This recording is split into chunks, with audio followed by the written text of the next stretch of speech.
Je voulais simplement raconter une anecdote, puisqu'on veut penser en France qu'il y aurait un modèle universaliste, c'est-à-dire français, avec un modèle anglo-saxon, évidemment, à combattre.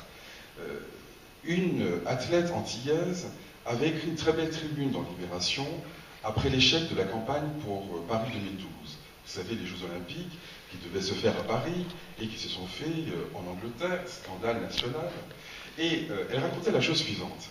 Elle disait, nous sommes un certain nombre d'athlètes antillais qui avons proposé nos services pour la campagne de Paris 2012 et finalement nous avons tous et toutes été écartés.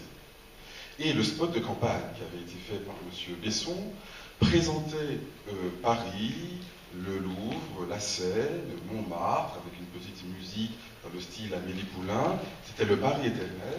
Et on comprenait pourquoi les JO à Paris, c'est bon pour Paris. Le spot britannique était bien différent. Il montrait l'Amérique, l'Asie, l'Afrique, l'Europe, etc. Et on comprenait pourquoi les JO à Londres, c'était bon pour le monde.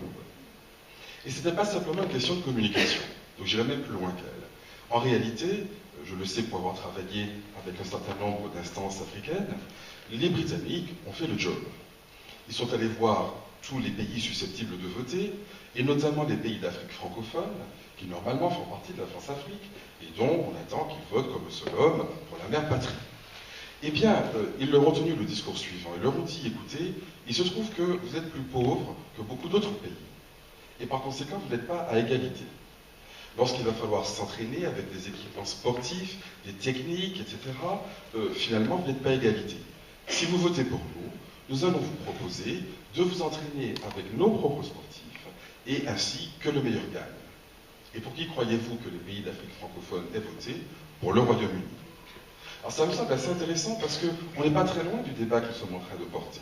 Au fond, les Britanniques ont pris acte de la diversité du monde, de la contribution des uns et des autres, et le vote se fait, eh bien, chaque État, c'est une voix.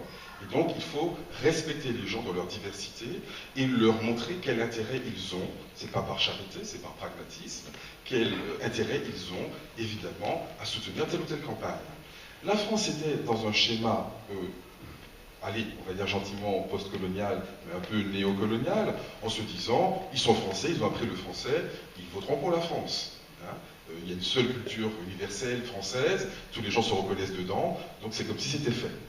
Et puis après, évidemment, on a vu le résultat et on a pleuré, les Anglais sont des traîtres, la perfide Albion, etc. Mais toujours est-il que les gens qui promouvaient cette campagne ont échoué, et je pourrais multiplier les exemples de la sorte, parce que nous sommes dans la mondialisation.